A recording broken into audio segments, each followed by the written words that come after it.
Le Seigneur a un message pour nous. Un message qui va déterminer notre avenir, notre futur.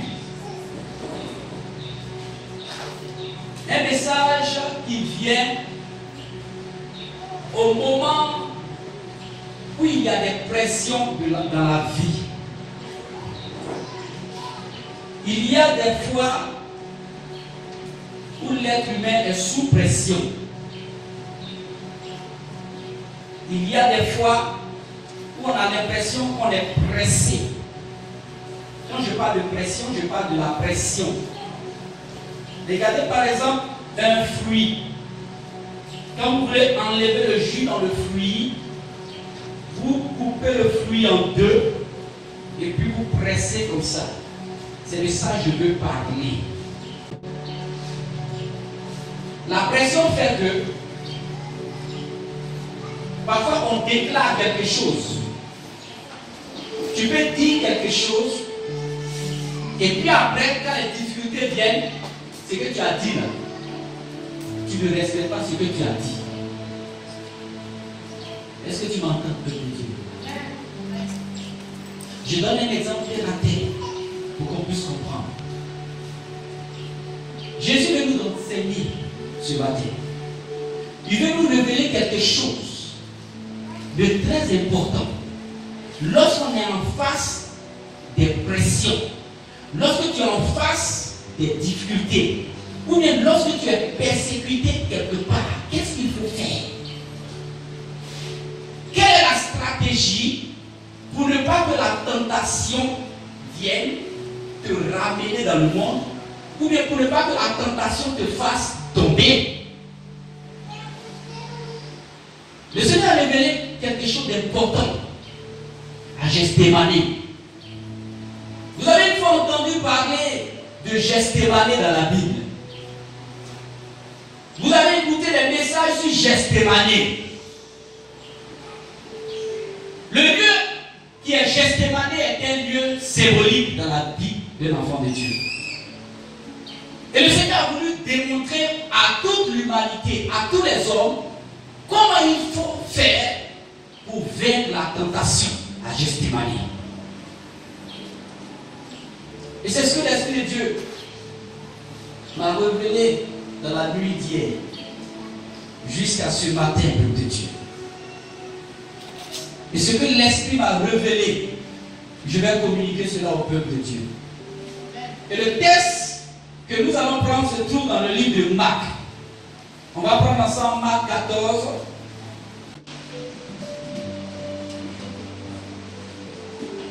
On va commencer par le verset 31. Marc 14, verset 31 au verset 38.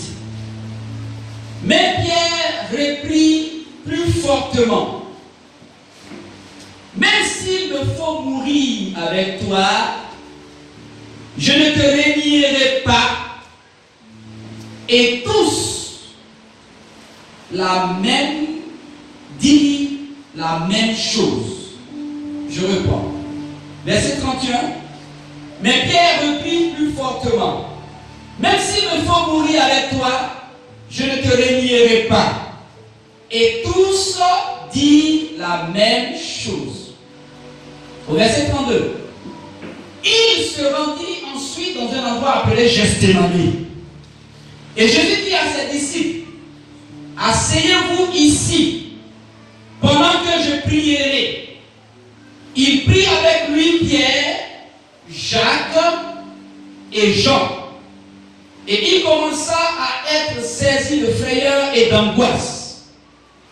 Il leur dit: mon âme est triste à en mourir. Restez ici éveillés. Puis il s'avança de quelques pas, se jeta contre terre et pria que si cela était possible, cette heure s'éloigne de lui. Il disait: Abba, Père, tout est possible. Éloigne de moi cette coupe. Toutefois, non pas ce que je veux, mais ce que tu veux. Il vint vers les disciples qu'il trouva endormis. Il dit à Pierre: Simon, tu dors, tu n'as pas pu rester éveillé une seule heure. Restez vigilant et priez pour ne pas tomber à la tentation. L'esprit est bien disposé, mais par nature, l'homme est faible. Amen. Veuillez vous asseoir pour Dieu. Que faut-il faire lorsqu'il y a des pressions dans la vie d'un homme? Que faut-il faire lorsque tu es pressé de toutes parts et que tu as l'impression que toutes les difficultés veulent s'abattre sur toi? Les pressions sont faites pour écraser. Les pressions de la vie sont faites pour détruire. L'objectif du diable, en permettant des circonstances mauvaises dans la vie d'un homme, c'est pour l'aplatir, le détruire. Mais l'objectif de Dieu, dans les mauvaises circonstances et dans les difficultés, c'est pour te faire grandir. Il y a deux cas. Quand l'ennemi permet cela dans ta vie, lui, il veut te détruire. Mais quand Dieu permet et que Dieu assiste à la vie de son enfant, qui est pressé de toutes parts, l'objectif de Dieu, c'est pour glorifier ton nom dans ta vie. Il faut que cela soit clair. Et Dieu veut donner un enseignement ce matin, peuple de Dieu.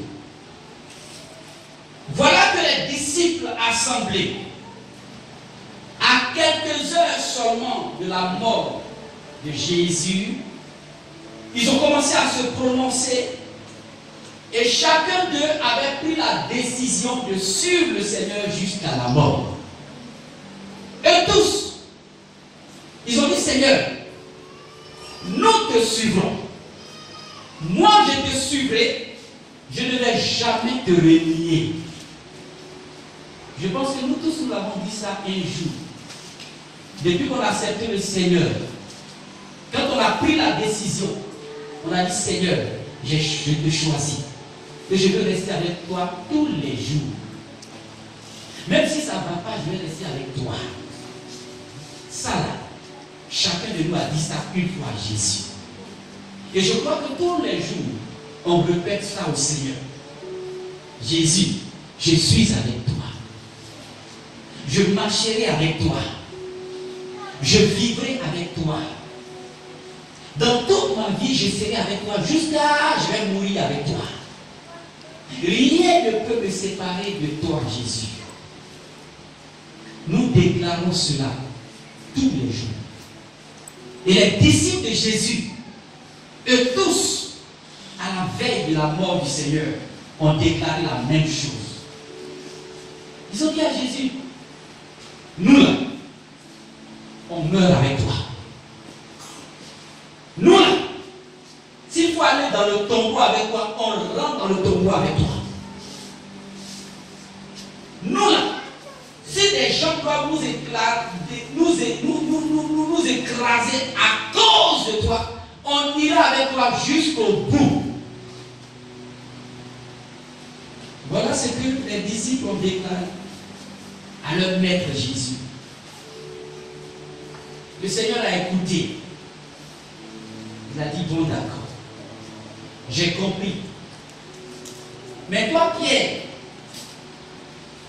qui a pris la parole ouvertement et qui a déclaré: je vais déjà t'informer de quelque chose. Parce que moi, Dieu, je connais ce qui est devant. Je sais tout ce qui va arriver. Mais je t'informe déjà que tu me régneras. Alléluia.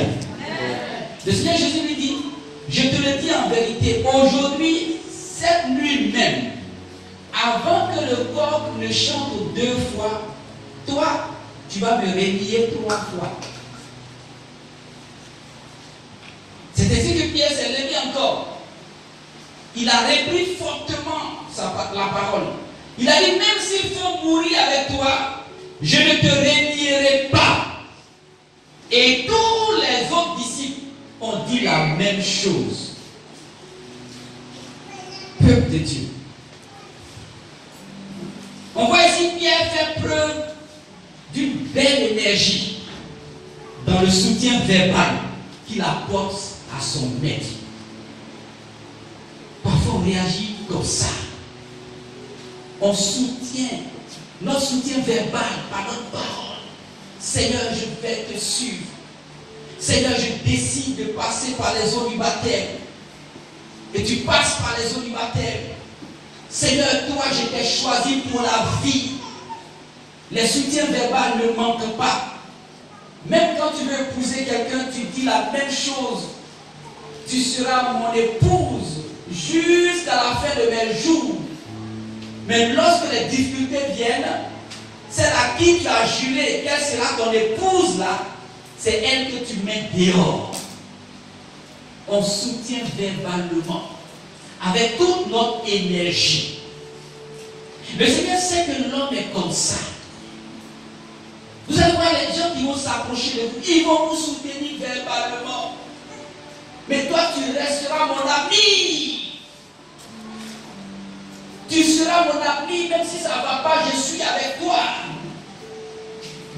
On dit ça tous les jours. Mais le Seigneur veut révéler un secret à son peuple. C'est vrai, bien beau de soutenir verbalement. C'est bien beau de prendre l'engagement et de dire, Jésus, je vais être avec toi. Avec toi, je vais mourir. Rien ne va m'arracher de ta main. Le Seigneur a pris acte ce matin. Il sait que chacun de nous l'a soutenu verbalement. Il sait que chacun de nous a décidé, a dit à sa famille, a dit à sa maison, a dit à ses frères, a dit à ses anciens amis, moi, je suis pour Jésus. Bravo. C'est une bonne chose. Jésus est avec nous. Parce qu'on le soutient. Parce qu'on a décidé d'être avec lui. Mais Jésus, c'est un enseignant. Jésus va nous révéler aujourd'hui comment ce qu'on a dit, ça peut se confirmer dans notre vie. Parce que tu peux dire aujourd'hui, oui, je vais suivre Jésus. Et puis après, ce que tu as dit, quand on va te regarder, tu seras dans le camp des gens qui ne suivent pas Jésus. Jésus veut qu'on le suive jusqu'au bout. Et voilà pourquoi, lorsque les disciples ont dit, oui, nous te suivons, on va aller avec toi. Il dit, bon, venez avec moi. Je vais vous révéler quelque chose. Ce qui peut vous aider à être fidèle à ce que vous avez déclaré. Qu'est-ce qui peut nous aider à être fidèle à ce qu'on a dit? À être fidèle à l'engagement qu'on a pris. Je suis venu vous dire au peuple de Dieu. Dans la vie, là, on parle beaucoup. Mais quand il y a des problèmes, on fuit.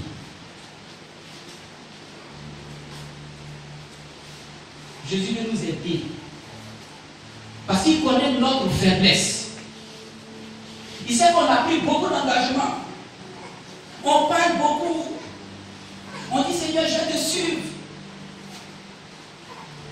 La Bible dit là-dessus, lorsqu'ils ont pris cette décision de suivre Jésus, Jésus qui savait qu'ils allaient le renier et que Pierre qui avait dit ouvertement, moi je vais te suivre jusqu'à la mort, il sera le premier à renier le Seigneur.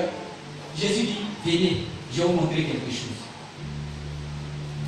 Et au verset 32, il est écrit, Jésus leur dit,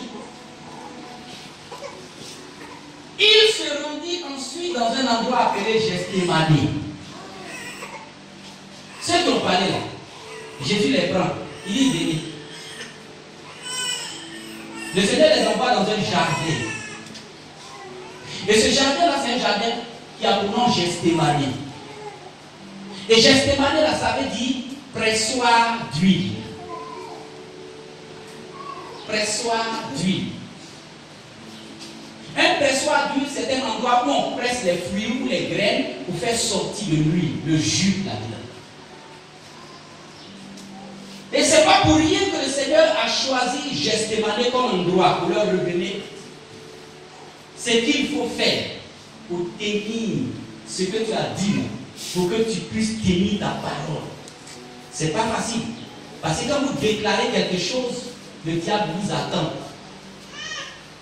Est-ce que tu m'entends? Amen. C'est pour ça que le plus souvent, quand tu as quelque chose, il ne faut pas vite parler.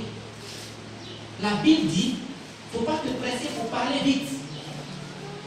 Prends ton temps d'abord, avant de déclarer quelque chose de ta bouche.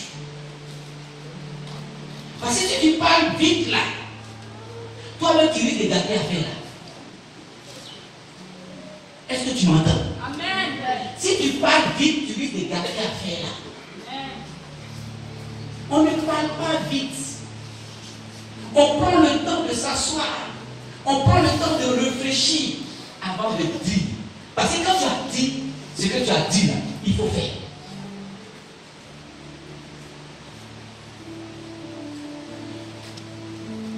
Est-ce que tu m'entends, peuple de Dieu? Mais le Seigneur veut nous aider. On a dit qu'on veut le suivre. Non? Il va nous montrer comment le suivre. Comment est-ce que ce qu'on a dit là, on va aller jusqu'au bout avec lui. J'ai toujours dit que la vie chrétienne, ce n'est pas une affaire de 2 jours. On ne suit pas Jésus pour un mois. On ne suit pas Jésus pour une semaine, ni pour 2 ans, ni pour 3 ans. Tu le suis toute ta vie.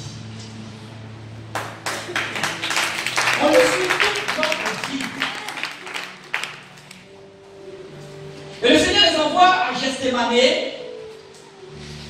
Et la Bible dit comme ça que, arrivé à cet endroit appelé Gethsémane, Jésus dit à ses disciples, asseyez-vous ici. Première recommandation. Asseyez-vous ici. Le Seigneur quitte dans un endroit avec eux. Il se retrouve dans un autre endroit appelé Gethsémane. Et Jésus dit, asseyez-vous ici. Peuple de Dieu, de vous à moi, quand on dit à quelqu'un, assois-toi ici, c'est pour qui dorme?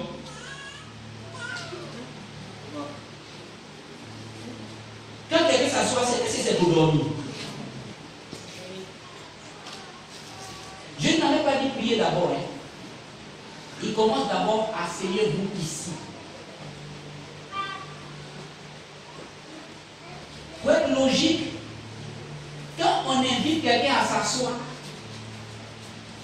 c'est pour que la personne s'asseye et que la personne regarde. Quand quelqu'un s'assoit, c'est pour écouter le maître. Nous tous on est venus, on s'est assis à l'église ici. Qui on est en train d'écouter, c'est Jésus. C'est vrai que c'est moi qui suis en train de parler, mais moi je parle au nom de Jésus. Parce que c'est que moi je suis en train de dire aussi, moi aussi j'écoute ce qu'il dit. On ne s'assoit pas pour dormir. On s'assoit pour écouter. Jésus va dans un endroit symbolique. Pour leur dire, asseyez-vous ici. Et puis regardez ce que je vais faire. Première recommandation à Gethsémane. Et ça veut dire quoi concrètement, peuple de Dieu? Asseyez-vous ici. Voici la position que Dieu demande, que Dieu donne. Le Seigneur nous a donné une position dans sa maison. De nous asseoir et d'écouter la parole de Dieu. De nous asseoir et de suivre ses recommandations. Il est le bon pasteur. Il est le véritable berger. Et quand Dieu enseigne, lui-même aussi, il pratique ce qu'il a enseigné. C'est pour ça qu'il dit, assois-toi et regarde-moi. Je vais te révéler le secret. Lorsqu'il y a des pressions dans ta vie, c'est qu'il vous fait. Regarde bien ce que je suis en train de faire. Regardez bien ce que Jésus est en train de nous montrer. Quand on vient dans la présence de Dieu et qu'on est assis, c'est pour écouter Jésus nous enseigner, nous révéler les choses profondes qui vont nous aider à aller en profondeur avec lui et à avoir la victoire dans n'importe quel domaine. Jésus veut nous révéler les secrets de la vie. Les secrets de la vie se trouvent a créé la vie. La vie que tu as, c'est Dieu qui a créé cette vie. Asseyez-vous ici et regardez.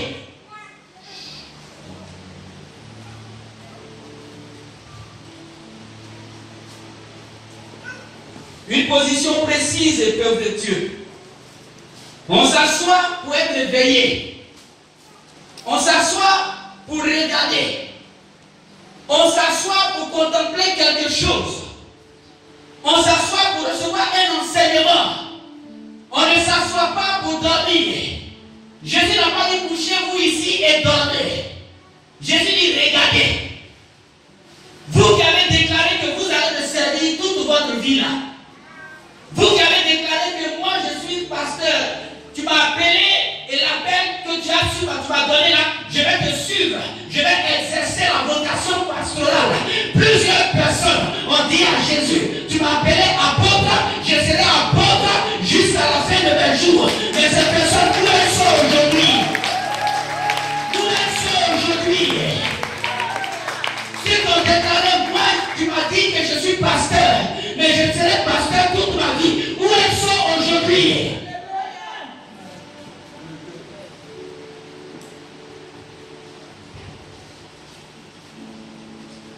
Jésus nous envoie ce matin à Gethsémane pour nous révéler le secret de ce que nous-mêmes nous avons, la décision que nous avons prise. Parce que la Bible dit que votre oui soit oui et que votre non soit non. Un enfant de Dieu, quand tu as dit oui, c'est oui. Quand tu as dit aussi non, c'est non. Apprenons à dire oui quand il le faut et apprenons aussi à dire non quand il le faut. Quand ce n'est pas quelque chose qui va dans la volonté de Dieu, là, il faut dire non. Mais si tu ne sais pas dire non, tu vas rentrer dans tout ce que le diable va te présenter parce que tu ne sais pas dire non, tu vas suivre tout le monde. Et quand tu as dit oui aussi, ton oui c'est oui. Mais pour que ton oui soit oui, c'est à Gethsémane que se trouve le secret. Ce n'est pas seulement une déclaration. Parce que ce qu'on déclare parfois, c'est sous l'effet de l'émotion. Tu as déclaré parce que tu étais content. Mais quand tu ne seras pas content, tu risques de changer ce que tu as dit. Tu risques de changer ce que tu as dit. Parce que maintenant tu es content, tu as dit je te suivrai jusqu'à la fin de mes jours. Mais quand quelqu'un marchera sur tes pieds, tu dis je ne te suis plus. Chrétien, tu as dit je vais te suivre. Il faut suivre Jésus jusqu'à la fin. Parce que le Jésus que je suis venu prêcher, le Jésus que je suis prêché aujourd'hui, c'est le Jésus qui mérite d'être suivi jusqu'à la fin de notre jour. Si on veut aller au paradis,